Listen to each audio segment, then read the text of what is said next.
자, 그러면 오늘의 연수를 시작하도록 하겠습니다. 먼저 첫 번째로 제가 저희 공문 보내드린 거 한번 보여드릴게요. 저희가 조사 공문을 보내드렸죠.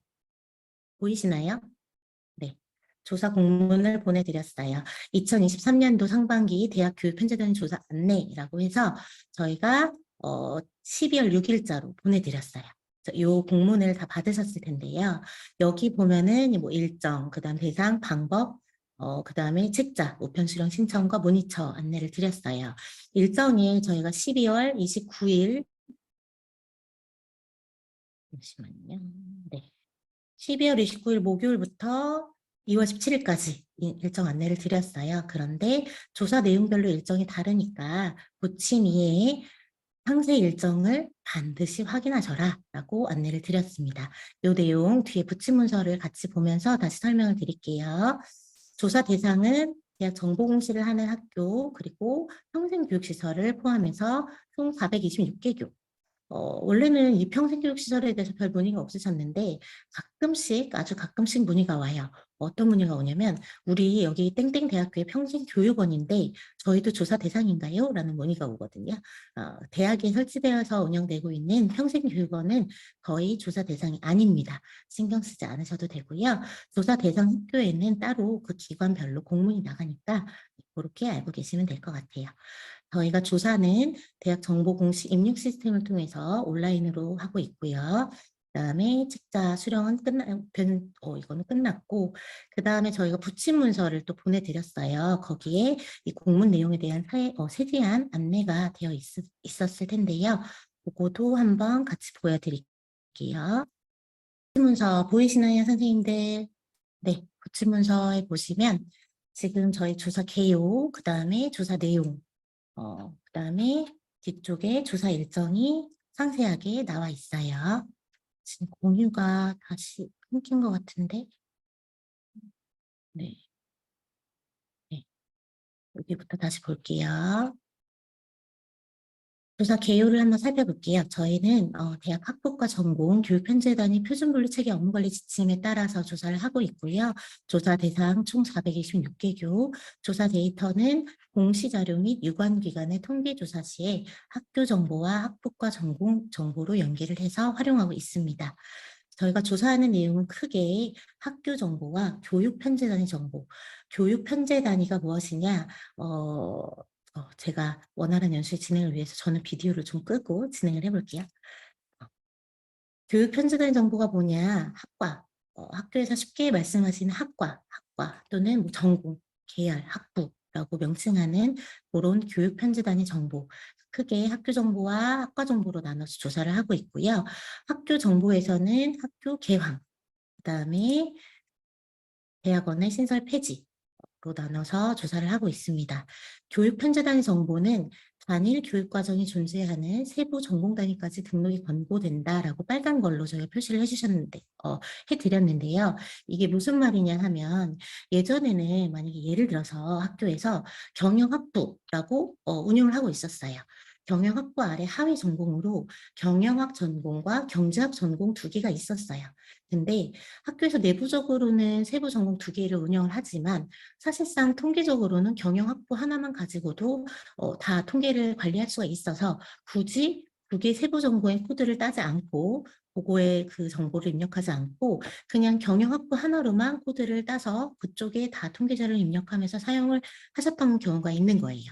저희가 이럴 때 학교에서 문의를 하면 뭐 저희 경영학 전공과 경제학 전공도 사실 운영을 하고 있는데 이거 다 자율분류 기술서 써서 학과 코드 등록해야 되나요? 라고 물어보시면 학교의 선택입니다. 라고 말씀을 드렸어요. 학교에서 뭐 등록금이 다르거나 아니면은 뭔가 통계상의 이유로 통계 관리를 따로 하셔야 되면 따로 코드를 따서 사용하시고 아니면은 그냥 상위 모집 단위가 되는 상위 위계의 학부 단위만 어, 개설을 해서 입력을 해서 사용을 하셔라라고 말씀을 드렸었는데 이제 요즘에 점점 모집 단위가 광역화되고 있잖아요. 예전에는 사실 뭐 많아봤자 한 네다섯 개, 아주 많은 경우에 뭐 10개 미만의 학과들이나 전공, 뭐 계열들이 합쳐져서 하나의 학부로 모집을 했다면 요즘에는 정말로 통모집, 진짜로 뭐 거의 뭐 한 20개 정도의 학과들이 모여가지고 모집단위 하나를 가지고 쓰는 통모집도 되게 많고 그런 모집단위의 강력화나 이런 것들이 되게 많이 이루어지면서 단일 교육 과정들에 대한 세부 정보를 좀 확인하기가 어려워졌어요. 사실 저희는 단일 교육 과정에 대한 표준분류 계열도 분류를 해야 되고 전공 교육 과정도 등록을 받고 있고 그 학과의 그 정체성을 나타낼 수 있는 굉장히 세부적인 정보까지도 조사를 하고 있는데 그러한 아이덴티티를 나타내기가 좀 어렵게 이게 모집 단위가 광역화되면서 그런 내용들을 확인할 수가 좀 없게 되었고 또 저희가 정권이 바뀌면서 뭔가 이제 학생들이 대학에 가서 어떤 학과에 들어가서 어떠한 교육 과정을 이수를 하고 그 교육 과정을 이수한 학생들이 어떠한 진로 취업 분야로 이제 나가서 취업을 하느냐 이런 것들에 대한 또 궁금증이나 자료 요구나 이런 것들도 많아졌어요. 그래서 뭐 벌써 저희가 정부 들어서자마자 반도체 인력 양성, 뭐 100만 반도체 인력을 양성하겠다 막 이런 것 때문에 한참 화두가 됐었잖아요. 그러면 대학에서 현재 설치되어서 이제 운영되고 있는 학과 중에 반도체 관련 인력을 양성할 수 있는 학과는 어디며 뭐 그런 학과가 어디 학교에 설치되어 있으며 막 이런 것들이 또 화두가 됐었죠.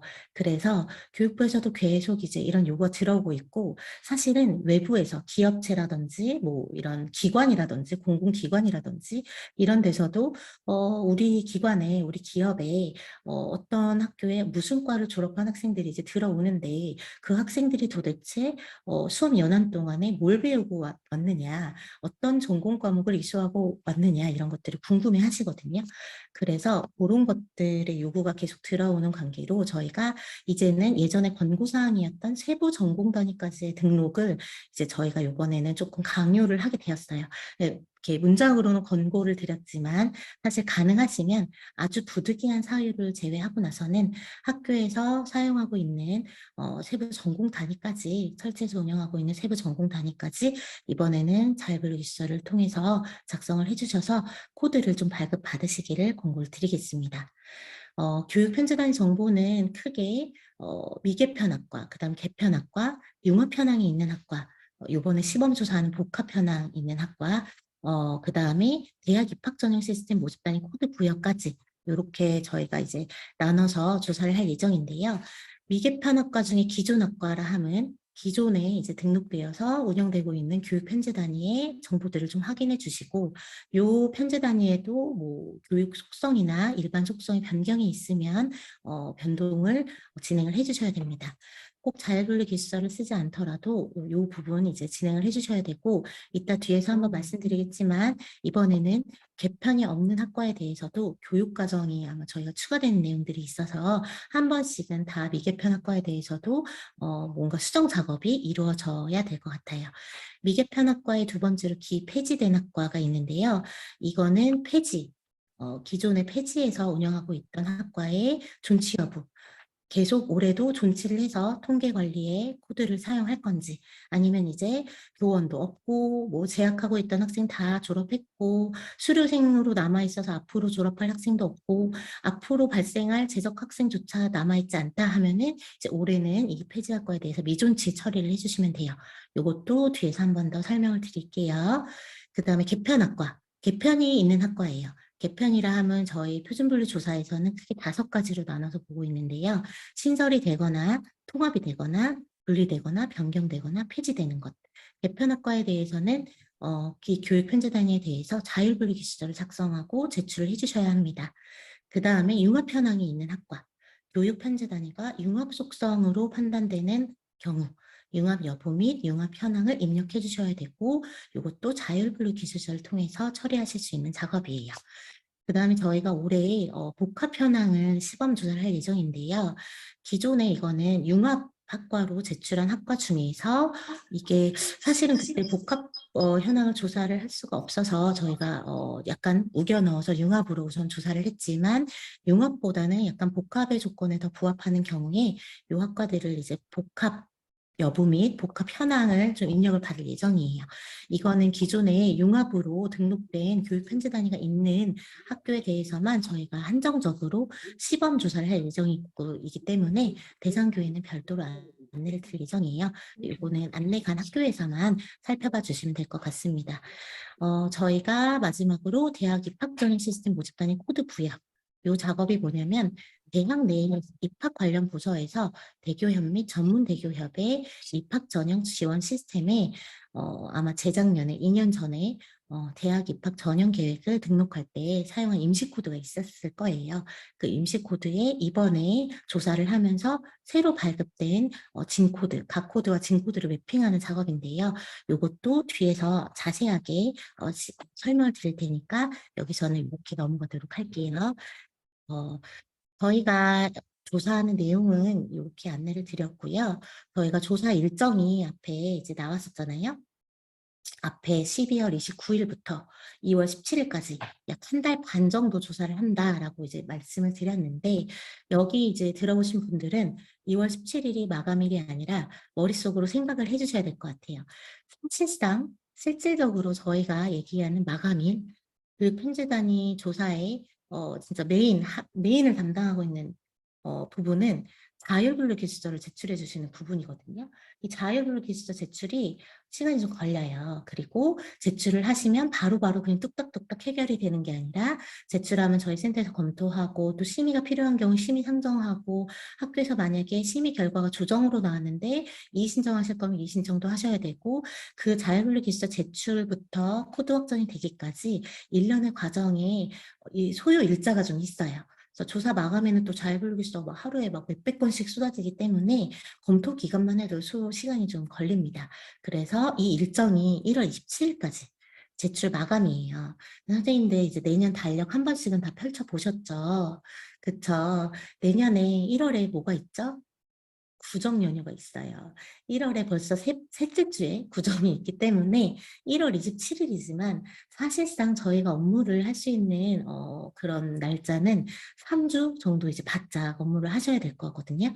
그래서 올해 또 저희가 미리 작년에, 그러니까 올해 2022년에 계속 이제 전화를 받고 있는데 우리 학교 2023년에 개편 되게 많아요. 우리 학교 막 모집단이 다 막 묶어가지고 하나로 할 건데 그런 거 어떻게 입력해야 돼요? 막 우리 학교 이번에 단과대학명 다 바꿀 건데 막 자율분류기서 다 제출해야 되나요? 이런 문의가 벌써부터 되게 많이 들어오고 있어요. 그만큼 2023년도에는 학교별로 이제 개편이 굉장히 많이 예고되어 있다라고 보여지거든요. 그렇다면 저희가 자율분류기서를 반드시 제출을 해야 된다는 건데 예전에 뭐 이게 자율분류기서 제출이 뭐 10건 미만이었다면 굉장히 많이 이제 제출을 해주셔야 될 수도 있어요. 뭐 신설학과도 많을 수 있고 변경도 있을 수 있고 폐지되는 학과도 많을 수 있고 해서 이 작업들을 일정에 맞춰서 차질 없이 하시려면 선생님들 머릿속에 마감일은 1월 말이어야 합니다. 그래서 1월 27일까지 자율분류 기술서 제출하셔야 된다. 요거 좀 강조해서 말씀을 드리고요. 저희가 이제 앞에서 저희 교육편제단위 조사가 학교 관리와 그 다음에 학과 관리로 나눠서 크게 두 가지 파트로 나눠서 조사를 한다고 말씀을 드렸잖아요. 학교 관리에서는 학교 개황 관리와 대학원 및 단과대학 관리가 있어요. 학교 개황이라 하면 뭐냐? 학교 이름, 뭐 학생 규모, 영중문 학교명, 홈페이지나 전화번호, 그 다음에 총장명, 대학원장명 이런 것들이 학교 개황이거든요. 그런 정보의 수정은 2월 10일까지. 이거는 그래도 좀 여유가 있어요. 간단한 내용이고요. 그리고 대학원 및 단과대학 관리. 대학원이 신설 폐지되거나 아니면은 우리 학교에서 쓰는 단과대학명이 우리 시스템의 단과대학 풀에 등록되어 있지 않은 명칭이라서 단과대학을 등록해야 되는 경우에 이제 그것들은 1월 27일까지. 이게 왜 1월 27일로 묶여 있냐면 단과대학명이 있어야지만 그 단과대학에 소속된 하위 교육 편제단위들의 정보도 입력하실 수 있는 거잖아요. 그러니까 자율분류 기술서 작성 마감일이랑 맞물려 있는 거예요. 그래서 학교 관리는 개원 관리는 2월 10일까지, 그 다음에 단과대학이나 대학원 신설 폐지 등은 자불서 제출 마감일과 동일한 1월 27일이다라고 알고 계시면 될 것 같습니다. 그 다음에 학과 중에서 이제 미개편 학과가 있었잖아요. 기존에 설치돼서 운영되고 있었던 학과가 있고 또 폐지로 운영되고 있던 학과 교과들에 대한 속성 관리를 하는 거예요. 일반 속성 갱신이라 하면 뭐냐면 뭐 학교에 지금 소재지, 영주문 학과명, 수업 연한, 학위 과정 같은 게 갱신이 되었을 때 입력을 하실 수 있는 부분이고요. 요 일반 속성 같은 경우에는 자율분류 기술자 제출 없이 학교가 저희 학교별 학과 코드 메뉴의 아래 하단에서 변경이 가능합니다. 그래서 요거는 2월 3일까지 하실 수 있는 부분이고요. 여기 관련 입력 시스템 메뉴를 적어드렸으니까 이런 작업이 필요하실 경우에는 이 메뉴에 가셔가지고 작업을 진행해 주시면 됩니다. 교육 숙성이라 함은 교육 목표, 교육 과정, 그 다음에 이번에 이 교육 과정 안에 예전에는 교과목명이랑 저희가 NCS 여부만 조사를 했었어요. 근데 올해 조사부터 이수 구분, 학점, 교과목 해설 이 부분이 추가로 이제 조사를 시작하게 되었습니다. 그래서 이전에는 만약에 미개편이야. 그러면은 사실 이것도 교육 속성 중에서도 뭐 교육과정 크게 변동되는 부분 없고 하면은 그냥 놔두면 됐었는데 올해는 이 미개편 학과라 할지라도 폐지 학과를 제외한 나머지 모든 학과에 대해서는 교육과정은 한번 다 업데이트를 해주셔야 돼요. 교과목명, 이수구분, 학점 이 부분을 다 업데이트를 해주셔야 됩니다. 그래서 이 부분 때문에 사실 이것도 2월 3일까지이긴 하지만 좀 학교에서 서둘러서 1월 중에는 학과에 이제 협조를 받으셔서 로드히터를 이제 가지고 계셔야 될 것 같고 뭐 총괄 선생님이 한꺼번에 입력하실 수 있지만 요거는 아마 학과에 좀 주셔야 될 것 같아요.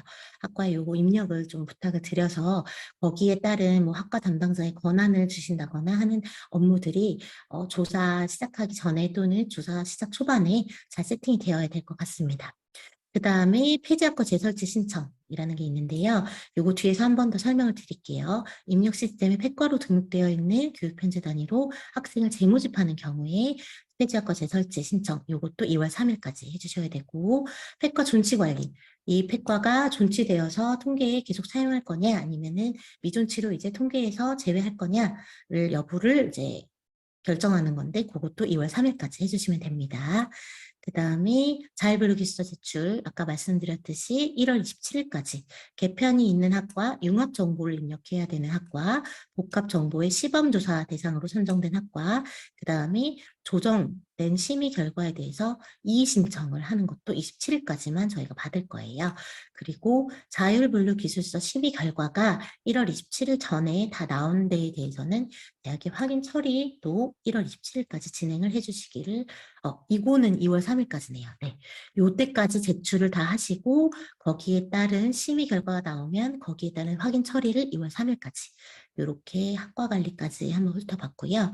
이 작업들이 다 끝나고 나면 뭐 이제 대학원 신설 폐지도 다 작업하셨고 학교 개황 정보 수정된 것도 다 처리하셨고 그다음 뭐 단과대학명이 신설되면 그것도 처리하셨고 미개편학과 그다음에 개편학과에 대한 자율분류기술서 작성도 다 처리하셨고 거기에 대해 심의 결과도 다 받고 확인 처리도 다 해서 코드 확정까지 다 받았다라고 하면 그 다음에 진행하시는 업무가 대학 입학 전형 지원 시스템 모집 단위 코드 부여.